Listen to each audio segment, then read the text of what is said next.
बैठकर में गणतंत्र के दिवस पर उपस्थित कार्यक्रम में हमारे मुख्य अतिथि परम सम्माननीय एडीएम साहब, नवरत्न जी कोहली साहब, एसडीओ अनिल चौधरी जी, एडिशनल एसपी साहब हिमांशु जी और डीवाईएसपी साहब श्री कालूराम जी मीना, तहसीलदार ज्ञानचंद जी जैन साहब, हमारे शहर के सभापति शिवरतन जी गुप्ता साहब, नगर परिषद के आयुक्त दीपक चौहान जी, हमारे शहर कोतवाल अनिल मूल साहब, पीएमओ दिनेश गुप्ता साहब, सीपीओ महेश जी, प्राचार्य देवीलाल जी, हमारे स्कूल के सभी शिक्षक बंधु, नगर परिषद के तमाम हमारे पार्षदगण, समस्त अधिकारी कर्मचारी, छात्र और छात्राएं, मीडिया के हमारे सभी साथी, शहर के तमाम गणमान्य नागरिक बंधुओं, उपस्थित साथियों, आज बहुत खुशी का दिन है। देश बहुत उत्साह से 72वां गणतंत्र दिवस मना रहा है। ये देश 15 अगस्त 1947 को अंग्रेजों की गुलामी से मुक्त हुआ और 26 जनवरी 1950 को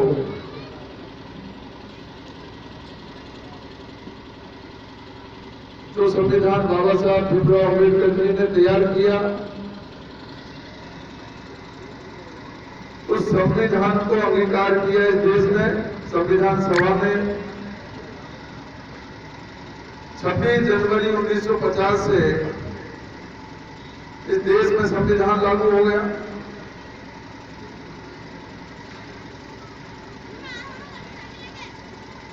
और 26 जनवरी 1950 से ये तय हो गया कि इस देश में ना कोई राजा महाराजाओं का शासन रहेगा,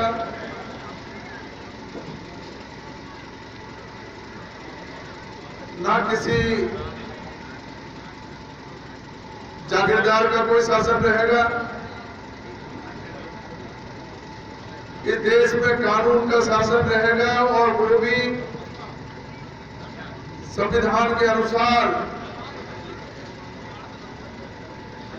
ये देश चलेगा। और 26 जनवरी 1950 से लेकर के आज तक आप लोग देख रहे हैं, बहुत कठिन परिस्थितियों से ये देश गुजरा है। जब देश आजाद हुआ, कोई व्यवस्था इस देश में नहीं थी। धीरे धीरे धीरे धीरे हमारे लोकतंत्र के नायकों ने सिटी दर सिटी अपने विकास की गाथा रची और आज हम जब 72वां गणतंत्र दिवस मना रहे हैं, तो आप देख सकते हो कि भारत ने कितनी तेजी से विकास किया। हर सरकार, चाहे वो किसी भी दल की सरकार रही हो, अपने अपने तरीके से उन्होंने विकास किया। आप जरा एक तरफ हो जाओ, तो ऐसे एक तरफ हो जाइए, जरा इधर हो जाओ। अपने अपने तरीके से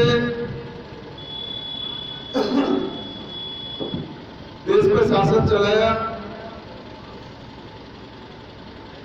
अपनी सामर्थ्य के अनुसार अपना काम किया, अपनी नीतियां लागू की। लेकिन कुल मिलाकर के हम ये कह सकते हैं कि जो भी सरकारें इस देश में आई, उन्होंने देश को आगे बढ़ाने का, देश में तरक्की करने का भरपूर प्रयास किया और उसी का नतीजा है कि भारत को आज पूरे सम्मान के साथ सुना जाता है, देखा जाता है। अभी भी आपने पिछले समय में बहुत कठिन परिस्थितियां इस देश के सामने उत्पन्न हुई वो देखी। नोटबंदी के बाद में देश की अर्थव्यवस्था बिल्कुल चौपट हो गई। धीरे धीरे नोटबंदी से देश उभरा। जीएसटी का एक बड़ा संकट हमारे व्यापारी और व्यापार जगत के सामने आया, उससे भी देश ने छुटकारा पाया। और उसके बाद में एक बहुत बड़ी संकट की घड़ी हमारे सामने आई, कोरोना महामारी के रूप में। उससे भी हमारे डॉक्टर्स ने, नर्सिंग स्टाफ ने, पुलिस ने, प्रशासन ने बहुत मुस्तैदी के साथ काम करके और जिस महामारी से पूरा संसार परेशान रहा, पूरा वर्ल्ड परेशान रहा, वर्ल्ड के बड़े बड़े जो महाशक्ति, जो बड़े देश, जो मेडिकल के मामले में बहुत सुविधा संपन्न देश हैं, उन देशों में भी इस महामारी ने तबाही मचा दी। हमारे स्वास्थ्य कर्मियों की वजह से,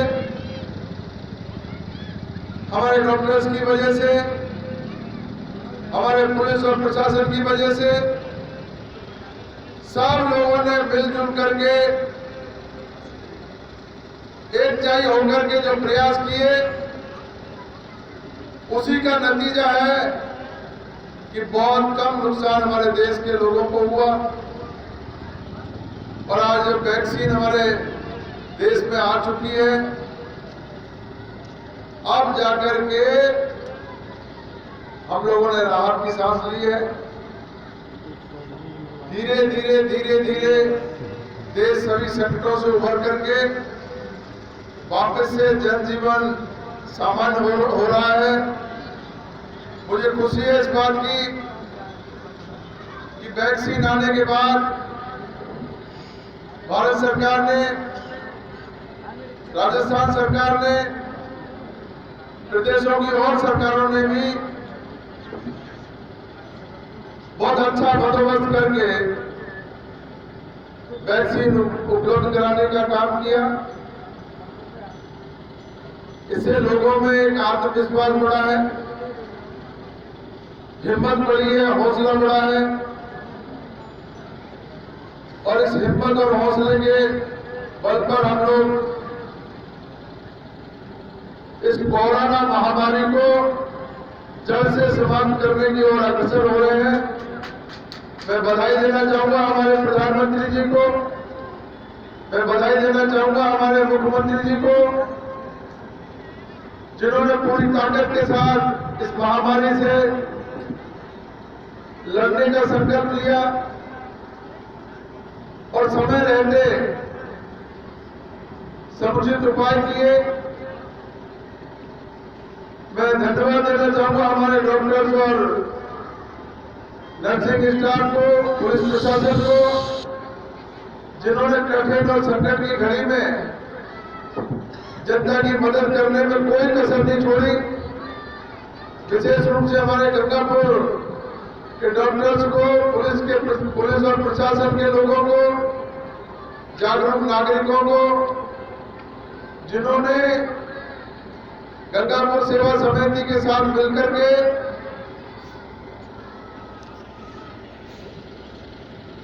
बहुत अच्छा काम किया।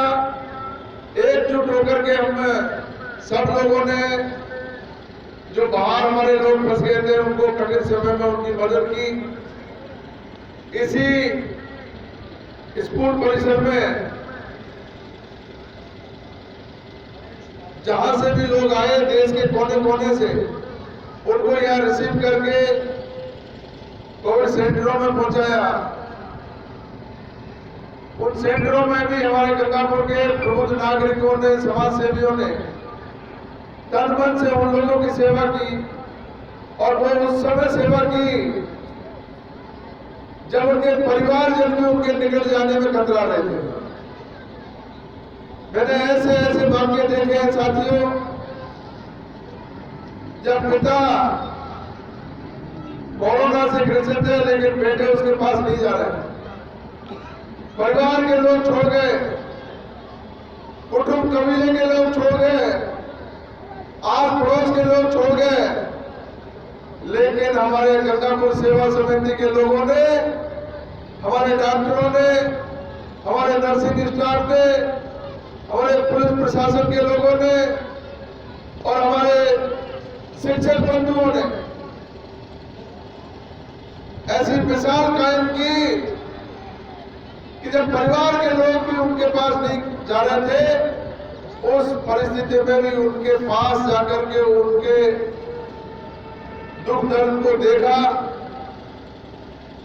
और उनकी मदद की। मैं विशेष रूप से हमारे शिक्षा विभाग के तमाम उन टीचर्स को मैं धन्यवाद दूंगा जिनकी जहां ड्यूटी लगाई वो हमेशा खड़े उतरे, मुस्तैदी से अपने ड्यूटी को अंजाम दिया और उन्होंने वो काम करके दिखाया जिसके बारे में सोचा भी नहीं जा सकता था। जहां भी उनकी कोविड सेंटरों में ड्यूटी थी, हमने जहां जहां जाकर के देखा, सब जगह हर समय वो मुस्तैद मिले, चाहे ग्रामीण क्षेत्र हो चाहे शहरी क्षेत्र हो। कुल मिलाकर के सब लोगों ने गंगापुर शहर में इस संकट की घड़ी में जो काम किया है, मैं आज गणतंत्र दिवस पर उनको मेरी तरफ से बहुत बहुत शुभकामनाएं देता हूं, धन्यवाद देता हूं कि उन्होंने देश की सेवा में, प्रदेश की सेवा में और गंगापुर के लोगों की सेवा करने में कोई कसर नहीं रखी। मैं इस अवसर पर तमाम हमारे गंगापुर वासियों से भी निवेदन करना चाहूंगा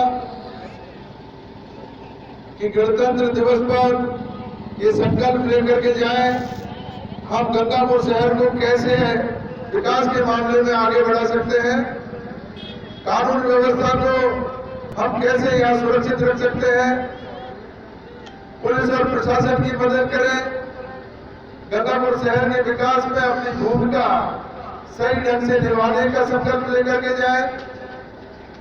सफाई के मामले में भी हम गंगापुर शहर को अव्वल बनाना चाहते हैं।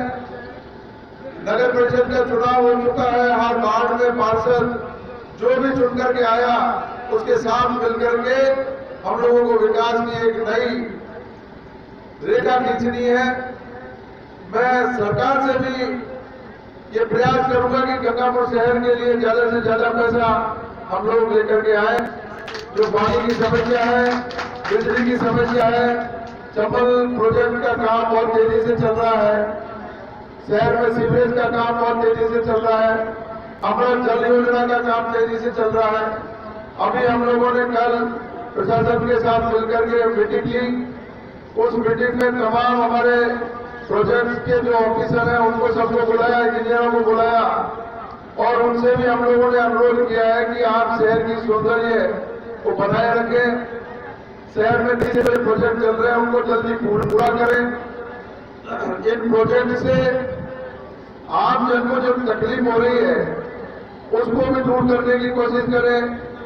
हमारे L&T के जो इंजीनियर हैं उनको भी मैंने सख्त ताकीद की है कि किसी भी रूप में जो हमारे अच्छी सड़कें बनी हुई है, national highway, state highway, mega highway, जो बहुत अच्छी सड़कें बनी हुई है उन सड़कों को तोड़ने का वो लोग काम कर रहे थे। मैंने कहा इनको तोड़ना बंद कीजिए। शहर सड़क के किनारे जो कच्ची जगह है वहां पर सिविल लाइन डलनी चाहिए। मेरा प्रेस और मीडिया के साथियों के माध्यम से हमारे गंगापुर शहर के लोगों से भी अनुरोध है कि जिन लोगों का छोटा मोटा जो अतिक्रमण है सड़क पर वो उसको हटाने की कार्रवाई में मदद करें। सीवरेज लाइन जब ठीक ढंग से डल जाएगी, अमृत योजना में जब पाइपलाइन ठीक ढंग से डल जाएगी, BSNL की है, जियो की है, जो ये लाइनें हैं ये ठीक ढंग से एक बार अगर डल गई तो आप लोगों को शहर के सभी नागरिकों को बहुत सुविधा हो जाएगी। बिजली विभाग के इंजीनियरों से भी मेरी गुजारिश है, शहर में चारों तरफ बेतरतीब जो खंभे लगे हुए हैं, लाइनें लगी हुई है, उनको भी व्यवस्थित करें। कुल मिलाकर के हम लोगों को इस अवसर पर ये आज संकल्प लेकर के जाए, किसी भी क्षेत्र में विकास के मामले में गंगापुर पीछे नहीं रहे। मैं आपको ये भरोसा दिला रहा हूं कि विकास के मामले में किसी तरीके की कोई धन की कमी नहीं आने दूंगा। पूरे सरकार से पूरी कोशिश करूंगा, मुख्यमंत्री जी से अनुरोध करूंगा। मुझे कहते हुए बहुत खुशी है कि मुख्यमंत्री जी अशोक गहलोत साहब से जब कभी भी मैंने गंगापुर के विकास के बारे में बात की है, गंगापुर में विकास के लिए कोई प्रोजेक्ट में लेकर के गया हूं, निश्चित रूप से उन्होंने मेरी बात को सुन करके हौसला अफजाई की है, गंगापुर के विकास के लिए पैसा दिया है। 2008 से 13 में भी सारे इंफ्रास्ट्रक्चर से संबंधित काम गंगापुर में विकास के जो हुए उसी तरीके से इस बजट में भी आपको देखने को मिलेगा। और इस बजट के बाद में भी जो समय रहा है उसमें हम लोग मिलजुल करके ये विकास की एक नई रूपरेखा हम लोग तैयार करेंगे। इस अवसर पर मैं पुनः हमारे स्कूल के हमारे प्राचार्य जी और हमारे शिक्षक बंधुओं से भी मेरी करबद्ध प्रार्थना है कि गणतंत्र दिवस के अवसर पर और स्वतंत्रता दिवस के अवसर पर जो बड़े प्रोग्राम आपके यहाँ स्कूल परिसर में होते हैं, इन प्रोग्राम्स को भी बहुत सिस्टमेटिक करें। आफत के रूप में नहीं लें इनको कि साहब 2 दिन तैयारी करवाई और स्टेज पे बच्चों को उतार दिया। अब की बार जो 15 अगस्त का जो प्रोग्राम आए, मेरी देवीलाल जी प्राचार्य साहब से मेरा अनुरोध है कि वो तैयारी के साथ उस प्रोग्राम को कराएं। अच्छे से अच्छा प्रोग्राम हमारे स्कूल जो और दूसरे स्कूल हैं उन स्कूलों के बच्चों को भी तैयारी के साथ स्टेज पे लाएं। ये हमारे राज्य से, हमारे देश से, हमारे प्रदेश से और हमारे समाज से जुड़े हुए प्रोग्राम हैं। ये दोनों जो स्वतंत्रता दिवस और गणतंत्र दिवस का जो प्रोग्राम है, ये प्रोग्राम बहुत अच्छे ढंग से होने चाहिए, ठीक ढंग से होने चाहिए, तैयारी के साथ होने चाहिए। तो मैं ये अनुरोध करूंगा कि आप जब प्रोग्राम दूसरा आए तो हम तैयारी के साथ मैदान में आएंगे। आज जो इस कार्यक्रम में सब लोग पधारे, शहर के कोने कोने से सभी हमारे पार्षद पधारे, जनप्रतिनिधि पधारे, सभी अधिकारी और कर्मचारी जिन्होंने मेहनत करके प्रोग्राम को सफल बनाया, सभी छात्र और छात्राएं जिन्होंने एक से बढ़कर एक प्रस्तुतियां दी है, मेरी तरफ से सबको बहुत बहुत शुभकामनाएं। धन्यवाद। जय हिंद, जय भारत, नमस्कार।